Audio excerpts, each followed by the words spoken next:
ये बताइए कि आप कौन हैं और कहाँ से आए हैं? बिहार की जनता को ये जानकारी आप दीजिए और क्या करना चाह रहे हैं आप? सबसे पहले आप सब पत्रकार बंधुओं का बहुत बहुत धन्यवाद कि आपने अपना बहुमूल्य समय दिया और आगे भी आपसे यह सहयोग अपेक्षित है। मैं डॉक्टर अंकित सिंह, मैं एक कंसल्टेंट यूरोलॉजिस्ट हूं और किडनी ट्रांसप्लांट सर्जन हूं। कैलाश हॉस्पिटल में कार्यरत हूं पिछले 2 सालों से। मेरी शिक्षा दीक्षा नेत्रहाट स्कूल से हुई थी, फिर मैं पटना साइंस कॉलेज गया, फिर मैं इंडिया के सबसे प्रतिष्ठित मेडिकल कॉलेज में से एक armed forces medical college FMC Pune, वहाँ से मैंने अपना ग्रेजुएशन किया, एमबीबीएस जनरल सर्जरी में एमएस की। फिर 11 साल की सर्विस के बाद जब मैं मेजर था तब मैंने सर्विस से प्री मैच्योर रिटायरमेंट लिया। फिर मैंने एम्स दिल्ली ज्वाइन किया एज ए सर्जन। फिर मैं गंगाराम हॉस्पिटल गया, वहाँ भी मैंने अपनी सेवा दी। उसके बाद मैं सुपर स्पेशलिटी यूरोलॉजी में करने के लिए कैलकाटा गया, आईपीजीएमआर। और फिर उसके बाद से मैं पिछले 2 वर्षों से कैलाश हॉस्पिटल नोएडा में कंसल्टेंट यूरोलॉजिस्ट और किडनी ट्रांसप्लांट कर रहा हूँ मैं। और जो मेरी यात्रा यहाँ तक रही है वो बहुत ही ज़्यादा इवेंटफुल और बहुत ही ज़्यादा संघर्षों से भरी रही है, क्योंकि मैं सिंघिया से ही आता हूँ, यहीं पला बढ़ा, 10 साल तक यहीं रहा और इस मातृभूमि के प्रति बहुत ज़्यादा लगाव है। और ये जो इस यात्रा के संघर्ष का जो अभी तक का जो परिणाम है वो बहुत ही सुखद रहा है और मैं आशा करता हूँ कि आगे भी ऐसा ही रहना चाहिए। क्या सपना आपने देखा है सिंघिया के लिए? क्योंकि ये मातृभूमि है तो बचपन से मैं सिंघिया को देखता आ रहा हूँ और पिछले 40-42 साल में सिंघिया की प्रगति बहुत हुई है। मतलब चारों तरफ आप किसी भी फील्ड में देखें, एजुकेशन के फील्ड में, कम्युनिकेशन के फील्ड में, रोड एक्सेसिबिलिटी के फील्ड में, सब जगह हर तरीके से ये एक ब्लॉक से नगर पंचायत भी बन गया। लेकिन एक ही क्षेत्र है जहाँ की कोई भी प्रगति नहीं हुई लास्ट के 75 सालों में और आगे भी दूर दूर तक नहीं दिख रहा था, वह है मूलभूत स्वास्थ्य समस्याओं का अभाव। और इसी वजह से ये सपना लेके कि सिंघिया प्रखंड के 17-18 पंचायत और उसके आसपास के जो लोग हैं, जो मिथिलांचल और कोसी का इलाका है, उस इलाके में मूलभूत स्वास्थ्य समस्याएं जो इतनी हैं, उन समस्याओं के निदान के लिए एक छोटा सा प्रयास किया जाए, इसी बात को लेकर हम लोग यहाँ आए हैं। डॉक्टर अंकित, आप वर्ल्ड फेम डॉक्टर हैं और किडनी के माने जाते हैं कि आप मास्टर हैं। क्या दरभंगा, समस्तीपुर, ये जो हमारा मिथिलांचल है, इस मिथिला में क्या किडनी ट्रांसप्लांट आपके हॉस्पिटल में संभव हो पाएगा? जी, सबसे पहले तो मैं आपको, ये हमारा जो हॉस्पिटल अभी शुरू हो रहा है, ये 100 बेड का मल्टी स्पेशलिटी हॉस्पिटल, अभी हमारा जो पहला 2 साल का फोकस है वो सिर्फ बेसिक और स्पेशलिटी सर्जरी पे रहेगा, ताकि क्योंकि 90% समस्याएं यहाँ की लोगों की जो बाहर जाते हैं, जो दिल्ली, बॉम्बे, पटना जाते हैं, वो ये समस्याएं हैं। लेकिन as a consultant urologist and transplant surgeon मैं आप लोगों को एश्योर करता हूँ किडनी ट्रांसप्लांट भी 2 साल बाद हम लोग शुरू करेंगे और इसको बिहार के मानचित्र पे लाएंगे। सिंघिया को दुनिया के मानचित्र पे लाएंगे कि एक ऐसी छोटी जगह पे भी ये संभव है। इसके लिए एक लाइसेंसिंग की एक पद्धति होती है और वो लाइसेंस, ट्रांसप्लांट का लाइसेंस उसी सर्जन को मिलता है जो इसके ट्रेंड है, और मैं बिल्कुल ट्रेंड हूँ इसके लिए। और एक रोटो, रीजनल ऑर्गन ट्रांसप्लांट ऑर्गेनाइजेशन होता है हर स्टेट में, वो आपको एक लाइसेंस देती है कि आप अपने हॉस्पिटल में ये सुविधा अगर आपकी उपलब्ध है तो आप ये ट्रांसप्लांट कर सकते हैं। और अगर आप सब लोगों का आशीर्वाद रहा तो अगले 2 वर्षों में मैं ये करके भी दिखाऊंगा और सिंघिया जैसे देहाती क्षेत्र में भी किडनी ट्रांसप्लांट हो सकता है, ये बात मैं प्रूव करके दिखाऊंगा। क्या डॉक्टर यहाँ पे मेडिकल कॉलेज खोलने के भी आपकी कुछ ऐसी प्रोग्राम है आपका? जी, ये जो हॉस्पिटल आ रहा है, जो 100 बेड का अशोका हॉस्पिटल, ये 100 बेड का एक ऐसा हॉस्पिटल है जिसमें सारी सुविधाएं होंगी, medicine, surgery, gynae, paediatrics, urology, neurosurgery, paediatric surgery, ENT, ophthal, जो भी आप सोच सकते हैं सारी सुविधाएं होंगी। और ये एक लो कॉस्ट इफेक्टिव केयर का मॉडल होगा जहां आपको कम पैसे में आपका इलाज होगा। और सबसे पहले इस हॉस्पिटल की पारदर्शिता जो हमारे यहाँ है, सबसे इम्पॉर्टेंट है कि इस हॉस्पिटल में ट्रांसपेरेंसी, पारदर्शिता बहुत इम्पॉर्टेंट है। और इस हॉस्पिटल को हम लोग अभी 100 बेड के हॉस्पिटल के रूप में शुरू कर रहे हैं। आगे हमारी योजना है कि 2025-26 का जो फाइनेंशियल ईयर है उसमें हम लोग 200 बेडेड और हॉस्पिटल में ऐड करें, और उसके बाद हम एक शानदार सा मेडिकल कॉलेज बनाएं जिसमें कि 100 बच्चे MBBS की शिक्षा ले रहे हैं। सबसे मूल प्रश्न है कि बिहार काफ़ी पिछड़ा क्षेत्र है, काफ़ी गरीब क्षेत्र माना जाता है। जिस चीज़ का आप हॉस्पिटल लाना चाह रहे हैं, किडनी ट्रांसप्लांट और जो बात आप कर रहे हैं, वो काफ़ी महंगा इलाज होता है, तो यहाँ की गरीब जनता कैसे वो इलाज करा पाएगी? बहुत ही प्रासंगिक सवाल है आपका। किडनी ट्रांसप्लांट और स्पेशलिटी, सबसे पहले तो मैं किडनी ट्रांसप्लांट पे आपको बताऊं, किडनी ट्रांसप्लांट का खर्च उतना नहीं है। ये एक मिथक है कि किडनी ट्रांसप्लांट एक बहुत महंगी सर्जरी है। लिवर ट्रांसप्लांट एक बहुत महंगी सर्जरी है जिसमें कि अप्रॉक्सीमेटली 20 लाख रुपए खर्च होते हैं। किडनी ट्रांसप्लांट एक ऐसी सर्जरी है जो कि आप 5 लाख रुपए में भी करा सकते हैं, और बिहार सरकार ही आपको 5 में से 5 लाख रुपए का ग्रांट दे रही है, तो आपकी सर्जरी बिल्कुल फ्री हो सकती है।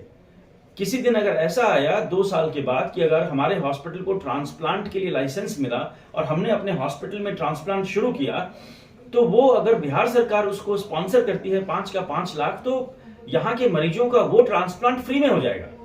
तो इस बात के लिए हमें वो मिथक को दूर करना है कि ये किडनी ट्रांसप्लांट एक बहुत महंगी सर्जरी है। किडनी ट्रांसप्लांट की सबसे बड़ी दिक्कत है कि हमारे पास डोनर्स नहीं है, किडनी डोनर्स नहीं है इंडिया में, जिस वजह से इतनी लंबी वेटिंग लिस्ट है। अदरवाइज ऐसा कोई भी प्रॉब्लम नहीं है कि ये ट्रांसप्लांट सर्जरी और कहीं नहीं की जा सकती। अच्छा डॉक्टर साहब, ये बताइए कि आप लास्ट में जो भी मरीज है, जो भी लोग हैं मिथिलांचल के या बिहार के लोग हैं, उनसे क्या कहना चाहेंगे और सरकार से क्या अपेक्षा रखते हैं? बिहार सरकार से मैं सबसे पहले आपको ये बताना चाहूंगा कि ये जो हम लोगों का हॉस्पिटल है, इसको हम लोगों ने जो 100 बेड का हॉस्पिटल है, इसको आयुष्मान कार्ड से हम लोगों ने एफिलिएट किया है। आपके पास अगर आयुष्मान कार्ड है तो आपका और हमारा इंटरेक्शन यही है कि आप उस आयुष्मान कार्ड को लेके आएं और हमारे हॉस्पिटल में इलाज कराएं। दूसरी बात, जो हमारे रेट्स हैं वो बिल्कुल ही ट्रांसपेरेंट, पारदर्शी इसीलिए भी हैं, जैसे फॉर एग्जांपल आपको किसी गॉल ब्लैडर स्टोन की सर्जरी, पित्त की थैली में पत्थर है जो सबसे कॉमन है, यहाँ किडनी स्टोन है, मान लीजिए आप किसी भी हॉस्पिटल में जाते हैं, वो बोलते हैं ठीक है मैं 50,000 में कर दूंगा, लेकिन जब आप हॉस्पिटल से डिस्चार्ज होते हैं तो आपका बिल 1 लाख रुपए का हो चुका होता है। हमारे यहाँ हर सर्जरी की, चाहे वो अपेंडिक्स करवाएं, गॉल स्टोन कराएं, सिजेरियन डिलीवरी कराएं, किडनी स्टोन्स करवाएं, हिस्टेक्टमी करवाएं, कैटरेक्ट करवाएं, मोतियाबिंद का ऑपरेशन कराएं, हर सर्जरी के फिक्स रेट हैं। अगर आपको यह बताया गया कि आपकी सर्जरी का रेट 100 रुपए है, तो जब जिस दिन आप हॉस्पिटल से डिस्चार्ज होंगे तो आपसे 100 रुपए ही लिए जाएंगे, चाहे आप हॉस्पिटल में 5 दिन रहें या 7 दिन रहें या 1 दिन रहें। दूसरी चीज, ये जो लोगों को ये भी भ्रांति हो सकती है कि इतना बड़ा सेटअप आ रहा है तो क्या हमारा इलाज भी बहुत महंगा होगा? बिल्कुल भी नहीं। इतने बड़े सेटअप लाने की जो प्रक्रिया है वो इसीलिए की गई है कि अंडर वन रूफ, एक छत के नीचे आपको सारी सुविधाएं मिले। जैसे आपको एक्सरे भी हो जाए, ईसीजी भी हो जाए, 2D इको भी हो जाए, अल्ट्रासाउंड भी हो जाए, सीटी स्कैन भी हो जाए, डायलिसिस भी हो जाए। इन सारी सुविधाओं को एक छत के नीचे लाने के लिए मुझे ये 40,000 स्क्वायर फीट का हॉस्पिटल बनाना पड़ा। अगर मैं एक छोटा हॉस्पिटल बनाता तो ये सारी सुविधाएं एक छत के अंदर नहीं आ पाती। और जो इसकी फैसिलिटी भी है, मैं आपको बार बार ये एश्योर कर रहा हूं, ये हॉस्पिटल गरीबों के लिए बनाया गया है। ये हॉस्पिटल गरीबों के लिए बनाया गया है। ये हॉस्पिटल ऐसे लोगों के लिए बनाया गया है जो ये अपना ट्रीटमेंट महंगे शहरों में अफोर्ड नहीं कर सकते हैं। और जो इसके रेट्स, जैसे 40,000 गॉल स्टोन का मैंने बताया, आप बोलेंगे ये 40,000 रुपए कहां से आए? ये आर्बिट्ररी मैंने नहीं दिया, भारत सरकार के आयुष्मान के रेट्स हैं ये। भारत सरकार जो आयुष्मान में तय करती है कि 40,000 रुपए ही लेने हैं इस सर्जरी के लिए, तो ये 40,000 उसके रेट्स हैं, ये मैंने तय नहीं किया। मतलब भारत सरकार ने ये तय कर लिया कि इससे कम में सर्जरी नहीं की जा सकती है। तो इसी की वजह से मेरा यहाँ की पब्लिक से कोई कन्फ्रंटेशन नहीं हो, उनको ऐसा नहीं लगे कि ये इलाज बहुत महंगा है। हमने जो भी आयुष्मान के रेट्स हैं, भारत सरकार के रेट्स हैं, उसके अनुसार ही ये सारी सर्जरी यहाँ की जाएगी, फिक्स रेट पे की जाएगी। पहला फॉलो अप फ्री होगा। जब भी आप हॉस्पिटल में आएंगे तो सर्जन के रूप में आप मुझे ही देखेंगे, आपसे ही मेरा इंटरेक्शन होगा, और आप जब तक बिल्कुल ही ठीक नहीं हो जाते हैं तब तक पोस्ट ऑफ फॉलो अप हमारी तरफ से वो बिल्कुल ही फ्री होगा। सर, आखिरी सवाल आपसे ये है कि ये बहुत गरीब और पिछड़ा क्षेत्र है, वैसे लोग जो आयुष्मान कार्ड को होल्ड नहीं कर पाते, क्या वैसे लोगों का आप फ्री इलाज भी करेंगे क्या? बहुत अच्छा और बहुत ही प्रासंगिक सवाल है। इसके लिए हम लोगों ने एक एनजीओ खोला है। उस एनजीओ का नाम है श्री बाबा लक्ष्मीनाथ। क्योंकि सिंघिया में बाबा लक्ष्मीनाथ का एक मंदिर है और श्री बाबा लक्ष्मीनाथ एनजीओ खोला हुआ है। उसमें हम लोगों ने वो भी हमारा एनजीओ स्टार्ट हो गया है, जिसमें कि जैसे किसी भी आदमी का आपकी सालगिरह है, आपके बच्चे का बर्थडे है, आपके फादर का कोई श्राद्ध कर्म है या उनकी पुण्यतिथि है, और अगर तो हम लोग हर आदमी से, जो हमारे दोस्त हैं पूरी दुनिया में, डॉक्टर्स फ्रेंड हैं जो अमेरिका, इंग्लैंड, ऑस्ट्रेलिया, न्यूजीलैंड में हैं, उन सब लोगों को भी हमने बोला है, सब लोगों को जोड़ा है। उसमें एक एडिक्वेट फंड है। वो लोग इस तरह की जो उपलक्ष्य में कोई 5,000 रुपए, कोई $100, कोई $1,000, कोई जितना भी जो पैसा है, अपने बच्चे के बर्थडे में किसी ने 5,000 दे दिया, वो सारा कॉर्पस है। वो जो पैसा है वो मैं यूज नहीं करूंगा। वो जो गरीब लोग हैं यहाँ के, जो पुअरेस्ट ऑफ द पुअर हैं, जो समाज के सबसे पिछड़े पायदान के लोग हैं, जिनके पास आयुष्मान कार्ड भी नहीं है, उनके इलाज के लिए महीने में 2 दिन ऐसा होगा कि उनका ऑपरेशन हो, इलाज नहीं, उनका ऑपरेशन हो। जो बूढ़े लोग हैं, जिनके बच्चे उनको छोड़ चुके हैं, जो अपने मोतियाबिंद का इलाज नहीं कर सकते हैं, नहीं करा सकते, ऐसे लोगों का इलाज होगा कि अच्छे से देख पाएं, सुन पाएं, अपने पैरों पे चल सकें और अपनी नॉर्मल लाइफ को जी सकें। तो ये हमारा कॉन्सेप्ट है। Thank you. अस्पताल खोल रहे, क्या उद्देश्य, क्या इतना बड़ा अस्पताल रूरल एरिया में खोलने का? देखिए, सबसे पहले तो इमोशनल कोशेंट है यहाँ सिंघिया के लिए, ये मातृभूमि है, यहाँ पढ़ा लिखा। और दूसरी बात है, किसी ना किसी को तो शुरुआत करनी पड़ेगी। हम आपसे में ही कोई निकलेगा। बिहार का सबसे बड़ा प्रॉब्लम है, 2 प्रॉब्लम है बिहार में। ब्रेन ड्रेन बहुत है। जो लोग यहाँ से जाते हैं वापस कभी नहीं आते। मेरा छोटा भाई भी अमेरिका में डॉक्टर है, he is not going to come back, वो वापस नहीं आएगा। मैं भी दुनिया के किसी भी शहर में प्रैक्टिस कर सकता था। तो ये जो हमारा सबसे बड़ा प्रॉब्लम है कि हम यहाँ से जाते हैं, वहां बाहर रहते हैं, अपने राज्य को गालियां देते हैं, लेकिन हम उनके लिए कुछ नहीं करते। किसी ना किसी को ये शुरुआत करनी पड़ेगी। और स्वास्थ्य सेवाएं सबसे महत्वपूर्ण है। ग्राउंड लेवल पे जाके स्वास्थ्य सुविधाएं मुहैया कराना, ये एक बहुत बड़ा चैलेंज है। मैं इस चैलेंज को स्वीकार करता हूं। रिक्रूटमेंट, अच्छे डॉक्टर्स, अच्छे नर्सेस आए, ये यहाँ का सबसे बड़ा चैलेंज है। आप कितना भी पैसा देंगे, यहाँ कोई भी डॉक्टर, कोई भी नर्सेस इतने रिमोट एरिया में रहने के लिए तैयार नहीं है। मुझे पता है कि ये यहाँ का सबसे बड़ा चैलेंज है। जैसे पॉलिटिक्स में चैलेंज है, वैसे हेल्थ केयर में भी चैलेंज है। नहीं तो मेरे से पहले भी बुद्धिमान लोग पैदा हुए थे जो इस सिनेरियो को चेंज कर सकते थे। मुझे पता है कि ये मेरे पास चैलेंज है।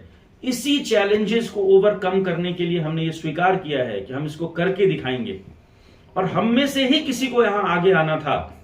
अगर हम में से कोई आगे नहीं आएगा तो एक क्षेत्र का कभी विकास नहीं हो सकता, कभी।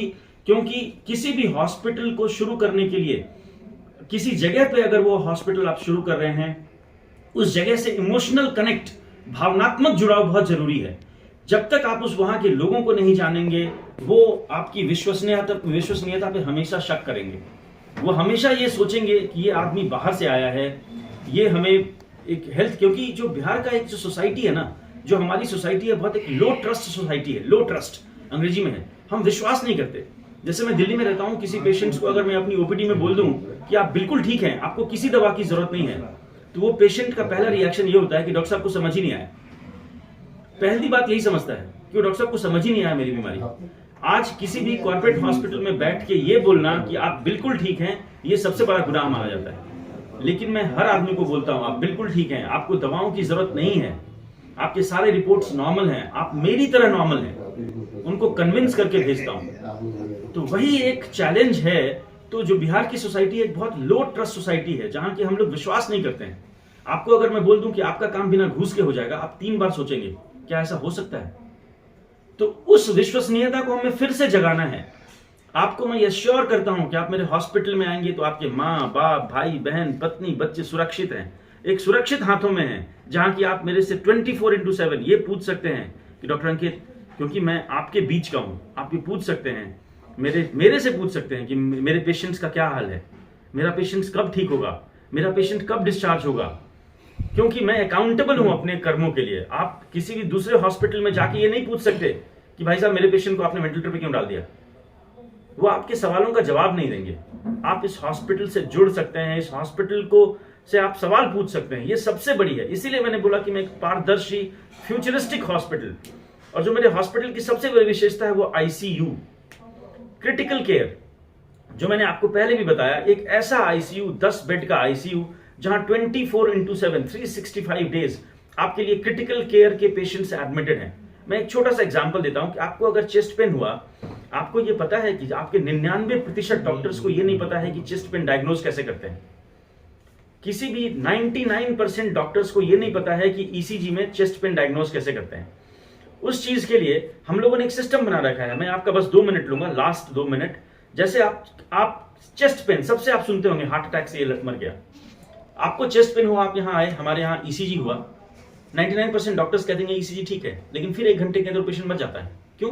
क्योंकि उस डॉक्टर साहब को पता ही नहीं था कि ये चेस्ट पेन है और इसमें ईसीजी में एसटी एलिवेशन है। तो उस एसटी एलिवेशन को पकड़ने के लिए, कि भाई उस कंडीशन को डायग्नोज करने के लिए, हमारे पास जैसे ही आपकी ईसीजी होगी और आपका ईसीजी अगर कुछ एबनॉर्मेलिटी आएगी, नॉर्मल नहीं होगा, एसटी एलिवेशन आएगा, तो हमारे पास इमीडिएटली जो हमारे डॉक्टर्स बैंगलोर में बैठे हैं वो हमें तुरंत 1 मिनट के अंदर फोन करेंगे, हमारी पूरी टीम को, इस पेशेंट को हार्ट अटैक है, आप इसको आईसीयू में ले जाएं। तो हमारे पास वो आईसीयू फैसिलिटी भी है। तो क्या हुआ, पहले आपका चेस्ट पेन हुआ, वो डायग्नोज हुआ और आप आईसीयू भी चले गए। अगर हमारे यहाँ सुविधा नहीं होती तो हम आपको दरभंगा भेज देते। तो आप उसमें कोई फायदा नहीं है, क्योंकि आपको 1 घंटे के अंदर, जो हमारा गोल्डन पीरियड होता है, उसके अंदर आपको ट्रीट होना है। तो सबसे पहले आपका चेस्ट पेन डायग्नोज हुआ कि आपको हार्ट अटैक है, आप आईसीयू में एडमिट हुए। अब जब आईसीयू में एडमिट हुए तो हमारे डॉक्टर्स आपको 24/7 मॉनिटर कर रहे हैं, वहां के फिजिकली एंड वर्चुअली, और आपको बोल रहे हैं कि भाई डॉक्टर साहब इनको थ्रोम्बोलाइज करिए इमीडिएटली, ताकि इनका ब्लॉकेज खत्म हो जाए और इनकी जान बच जाए। तो आप ये सोचिए कि यहां से पटना ले जाने का जो प्रोसेस 5 घंटे का टीडीएस प्रोसेस है, जिसमें कि आप इतने पैसे और एनर्जी खर्च करते, वो सब बैठे बैठे आप यहीं हो सकता है। जब आप स्टेबल हो गए तो एंजियोप्लास्टी के लिए आप कहीं भी चले जाएं, दिल्ली जाएं, बॉम्बे जाएं, कहीं भी जाएं, एक अच्छे कार्डियोलॉजिस्ट से दिखाएं। लेकिन मैंने आपकी जान बचा ली। 99.9% यू आर सेफ। यही इस हॉस्पिटल का कॉन्सेप्ट है। आईसीयू, चाहे वो बर्न हो, कोई जला हुआ पेशेंट हो, कोई ऑर्गेनोफॉस्फोरस पॉइजनिंग के पेशेंट्स हो, स्नेक बाइट के पेशेंट्स हो, आपका दम फूल रहा हो, अस्थमा के पेशेंट्स हो, स्ट्रोक, पैरालिसिस के पेशेंट्स हो, बहुत सारे लोग आते हैं, road traffic accident, head injury.